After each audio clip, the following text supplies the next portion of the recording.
ዛሬ ላስተዋውቃችሁ የምፈልገው በካርታ ላይ አንዲት ነጥብ የምታክል የሰው ልጅ ምናብ ሊፈጥረው የማይችለውን የታላቅ ተፈጥሮ ገጽታን የተጎናጸፈች ሚጢጥዬ ደሴት ነው።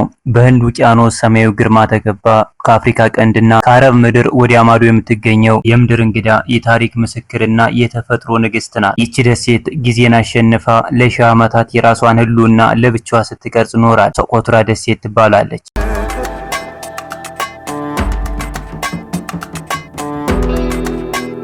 ወደ ሶኮትራ መግባት ማለት ከዘመናዊው ዓለም ወጥቶ ወደ ሌላ ፕላኔት እንደመግባት ይቆጠራል። እዚያ ምድሩ በዕጣንና በከርቤ መዓዛ ይታጠናል። ሰማዩም በሺህ የሚቆጠሩ ዓመታት ዕድሜ ባላቸውና የድራጎን ደም በሚባሉ ምስጢራዊ ዛፎች አክሊል የደመቀ ነው።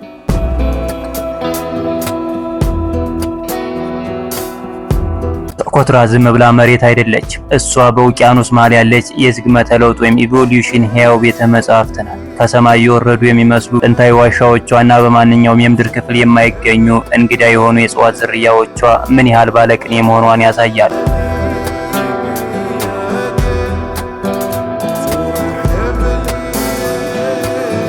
ይህች የህንድ ውቅያኖስ ጋላፓጎስ ተብላ የምትጠራው ምድር ዛሬም ድረስ በሰው ልጅ እጅ ያልተበረዘች የጥንታዊቷን ምድር ንጽህናና ግርማ ይዛ የቆመች ብቸኛ ስፍራ ናት። ዛሬ ወደዚች አስደናቂና ምስጢራዊ ደሴት ስንጓዝ ምድራዊ ውበት ምን ያህል ጥልቅ ሊሆን እንደሚችል በጋራ እናያለን። አብራችሁን ቆዩ።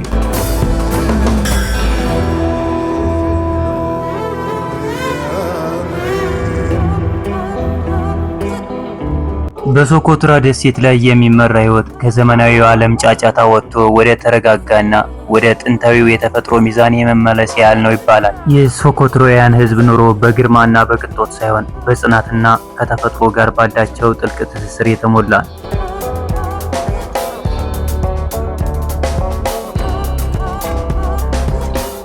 በሶኮትራ መኖር ማለት ከምድር ጋር ተስማምቶ መኖር ማለት ነው። ነዋሪዎቹ ሶኮትሪ የተሰኘ የራሳቸው የጥንት ሴማዊ ቋንቋ አላቸው።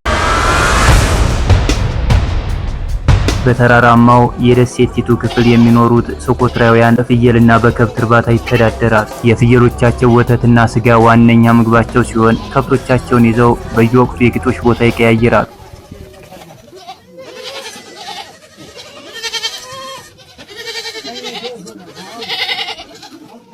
በባህር ዳርቻ የሚኖሩም አሉ። እነርሱ የባህር ጌቶች የሚል ቅጽል ስም አላቸው። እነሱ ደግሞ የአሳ አስጋሪነት ጥበብን የተካኑ ናቸው። ህንድ ውቅያኖስ የሚለግሳቸውን ሲሳይ በባህላዊ ጀልባዎቻቸው እየቀዘፉ ይሰበስባሉ። የቀን መቁጠሪያቸው ተፈጥሮ ናት። ኑሯቸው የሚመራው በክረምትና በበጋ አዙሪት ነው። ኃይለኛ ንፋስ በሚነፍስበት ወቅት አሳ ማጥመድ ስለማይቻል ወደ ተራራዎች በመጠጋት የእንስሳት እንክብካቤ ላይ ያተኩራሉ።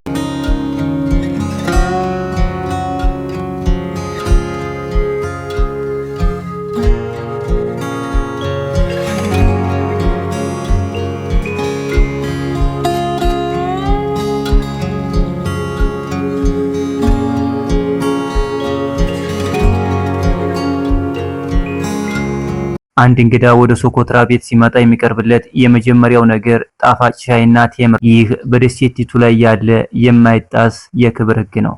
ሶኮትራውያን በጎሳና በቤተሰብ የተሳሰሩ ናቸው። ችግር ሲመጣ በጋራ ይቆማሉ። ሀብትንም ቢሆን የኔ ከማለት ይልቅ የኛ የማለት ጠንካራ ባህል አለ። የደሴቲቱ ምግብ ቀላል ግን ጣፋጭ ነው። የባህር ምግቦች እንደ ትኩስ አሳ፣ ሽሪምፕና ሎብስተር በየቀኑ በገበታቸው ላይ የሶኮትራ ማር ደግሞ በዓለም ላይ ካሉ ውድና ጥራት ያላቸው ማሮች አንዱ ነው ይባላል። ንቦቹ ከሚያርፉባቸው ብርቅዬ አበቦች የተነሳ ማሩ ልዩ ልዩ የሕክምና ኃይል እንዳለው ይታመናል።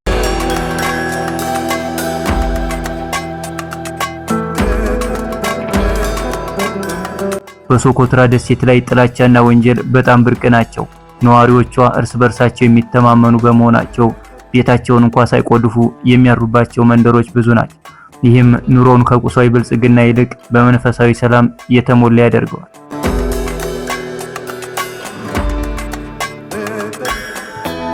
ሶኮትራ የምትገኘው በህንድ ውቅያኖስ ውስጥ ሲሆን ከአፍሪካ ቀንድ ወይም ሶማሊያ በስተ ምስራቅ 240 ኪሎ ሜትር እንዲሁም ከየመን በስተደቡብ 380 ኪሎ ሜትር ላይ ትገኛለች። ምንም እንኳን የየመን አካል ብትሆንም በጂኦግራፊ አቀማመጧ ግን ከአፍሪካ ጋር ትቀራረባለች። በደሴቷ ላይ ከሚገኙት እጽዋት መካከል ሲሶ ወይም 1/3ኛው ከሶኮትራ ውጪ በማንኛውም የዓለም ክፍል ላይ ጃንጥላ የሚመስለውና ደሙ ቀይ የሆነው የድራጎን ዛፍ ደሴቷን የሌላ ፕላኔት ገጽታ አስይዟታል። በጂኦሜትሪያዊ አቀማመጧ የተነሳ ሶኮትራ በኤደን ባህረ ሰላጤና በህንድ ውቅያኖስ መገኘቷ ለዓለም አቀፍ የንግድ መርከቦች ዋና መተላለፊያ በመሆኗ ስትራቴጂካዊ ጠቀሜታዋ እጅግ ከፍተኛ ነው። በአክሱም ስልጣኔ ዘመን ኢትዮጵያ የቀይ ባህርንና የህንድ ውቅያኖስን የንግድ መስመር ትቆጣጠር በነበረበት ሶኮትራ ዋነኛ የንግድ መናኸሪያ ነበር። ሶኮትራ በጥንቱ ዓለም ለቤተ መቅደሶችና ለሕክምና የሚውሉ እንደ ዕጣን፣ ከርቤ ውጤቶችን የአክሱም ነጋዴዎች ወደ ግብጽና ሮም ለማጓጓዝ ደሴቷን እንደ ማረፊያ ይጠቀሙባት ነበር።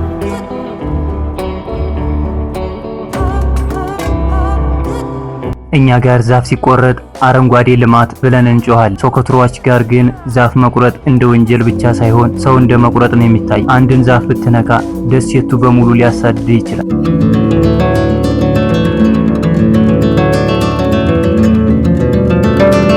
ለመሆኑ በሶኮትሪያን ዘንድ ጊዜ ምንድነው ካሉ በእነርሱ ዘንድ ሰዓት የሚባል ነገር ለጌጥ ነው የሚታሰብ። አሁን እመጣለሁ ካሉ ምናልባት ዛሬ ሊሆን ይችላል። ህይወት በጣም ረጋ ያለች ናት። ለምን እንቸኩላለን? ደሴቷ እኮ የትም አትሄድም የሚል አይነት የቆመ አስተሳሰብ አለ። እንግዳ ካልመጣ ቤቱ ባዶ ነው። የሶኮትራ ሰው ካገኘ ሳትወድ በግድ የተወስዶ ሻይ ካላጠጣህና ፍየል ካላረደልህ አይለቅህም። ይህ ደግሞ በቃ እንግዳ ተቀባይ ስለሆኑ ነው ብቻ እንዳይመስልህ። አስተሳሰባቸው እንግዳ ካልመጣ ቤቱ ውስጥ ያለው በረከት መኮርፋል የሚል ይመስላል። በግድ ብላ ተብለ ሆድ ሊፈነዳ ሲል እነሱ ገና ኳል አልበላህም ብለው ይጨምሩል። የሶኮትራ ሰዎች አስተሳሰብ እንዲህ ነው። ዓለም ትጨነቅ፣ እኛ ግን ከዛፎቻችንና ከፍየሎቻችን ጋር በሰላም እንኖራለን። ከቴክኖሎጂ ይልቅ ለተፈጥሮ፣ ከፍጥነት ይልቅ ለዝምታ ትልቅ ቦታ እንሰጣለን ይላል።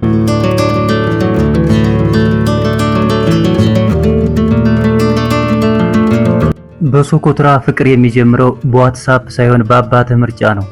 አባትህና የሰፈሩ ሽማግሌዎች የሴቷ ቤት ይሄዳል። ድባቡ ልክ የሰላም ድርድር ነው የሚመስለው። የሚያገባው ሰው ቤተሰብ ስንት ፍየል ትሰጣለህ ተብሎ ይጠየቃል። ሙሽራው ገንዘብ የለኝም ካለ እንግዲያውስ ግመል ላምጣ ይባላል። በሶኮትራ ፍየልና ግመል እንደ ክሪፕቶ ከረንሲ ወይም ቢትኮይን ናቸው። ዋጋቸው አይቀንስም። የሙሽሪት ዝግጅት ደግሞ ከዚህ ይጀምራል። ሙሽሪት ሰርጉ እስኪደርስ ድረስ ላብራቶሪ የገባች ነው የምትመስለው። እጇ ላይ የሚቀበውና ብዛቱና ውስብስብነቱ የጂኦሜትሪ ፈተና ነው የሚመስለው።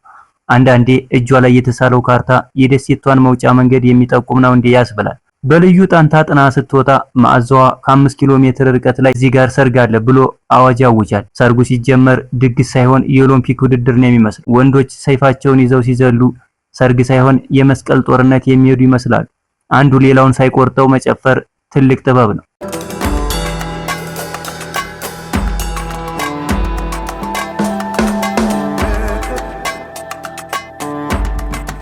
በሶኮትራ ሰርግ ላይ የምግብ ሜኑ የለም። ምርጫው ሁለት ብቻ ነው።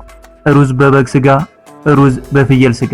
ያልታደለች ፍየል በሰርጉ ቀን ዛሬ ማንን ላስተናግድ እያለች ስትጨነቅ ስትጮህ ትውላለች። ትልልቅ ሳህኖች ላይ ሩዝ ተራራ ያህል ይከመርና ሰዎች ዙሪያውን ከበው በጋራ ይበላሉ። ማንኪያ መጠቀም የፈሪ ምልክት ነው። በእጅህ ጠቅልለህ ካልወረወርክ አይጣፍጥም ይላሉ።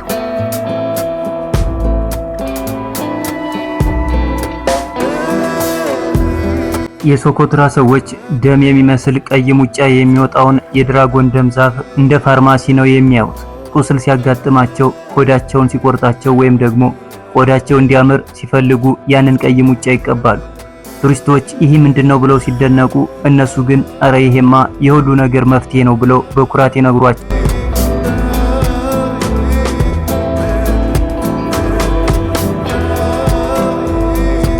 በሶኮትራ ፍየል የሌለው ሰው እንደ ድሃ ሳይሆን እንደ እንግዳ ነው የሚታየው። ፍየሎቻቸው ግን እንደኛ ሀገር ፍየል አይደሉም።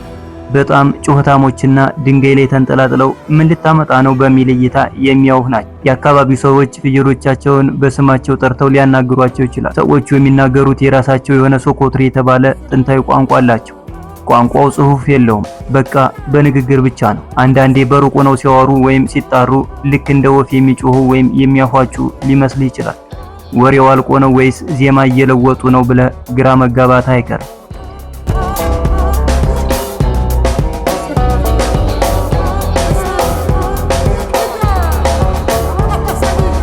የሶኮትራ ሰው ቤት ከገባ ሻይ መጠጣት ግዴታ ነው። ሻዩ ደግሞ በጣም ጣፋጭና በቅመማ ቅመም የደመቀ ነው። በዚያ ላይ ደግሞ በጣም ቺል ናቸው። ሰዓት የላቸውም፣ መቸኮል አያውቁም። ለምን አልመጣህም ብለህ ብትጠይቃቸው መንገዱ ላይ አንድ ዛፍ አየሁና እሱን እያየሁ ጊዜው ሄደ የሚል አይነት ሰላማዊ ሰበብ ሊሰጡ ይችላል።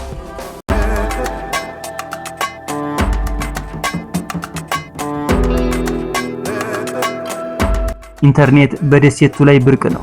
አንድ ሰው ስልክ ለማውራት ተራራ ጫፍ ላይ ቆሞ ሄሎ ይሰማል እያለ ሲጮህ ካየህ አትደንግጥ። ለነሱ ኔትወርክ መፈለግ ልክ እንደ አደን ነው። ኔትወርክ ሲያገኙ የሚፈጠረው ደስታ ልክ የዓለም ዋንጫ ያሸነፉ ያህል።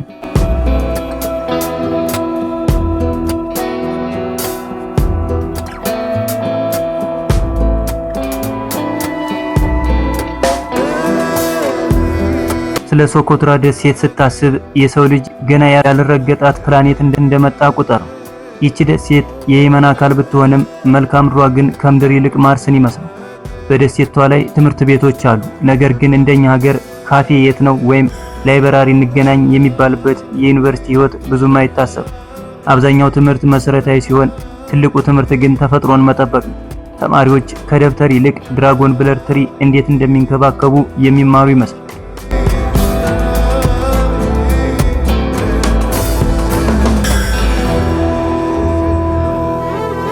ሶኮትራ የምትሄደው ዋይፋይ ፍለጋ ሳይሆን ራስህን ፍለጋ።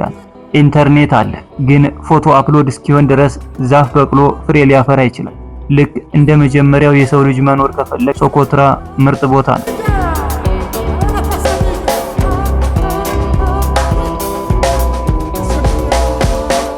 ለየመን መንግስት ሶኮትራ ልክ እንደ ቤተሰብ ውድ ቅርስ ናት።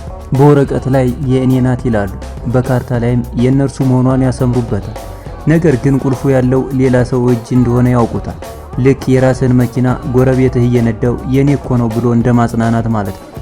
የየመን መንግስት ስለ ሶኮትራ ያለው መረጃ ልክ እንደኛ በሶሻል ሚዲያ ነው ማለት ይቻላል። ቱሪስቶች በደሴቷ ላይ ሲዝናኑ እንግዳ የሆኑትን የድራጎን ብለር ዛፎች ሲሳለሙ በፎቶ ያያሉ።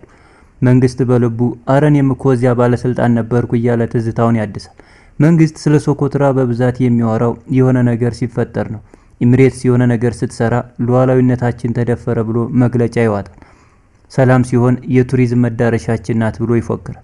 እንደ እውነቱ ከሆነ ግን ደሴቷ ላይ ካለው ሁኔታ ይልቅ በጋዜጣዊ መግለጫው ላይ ያለው ግርግር ይበልጣል።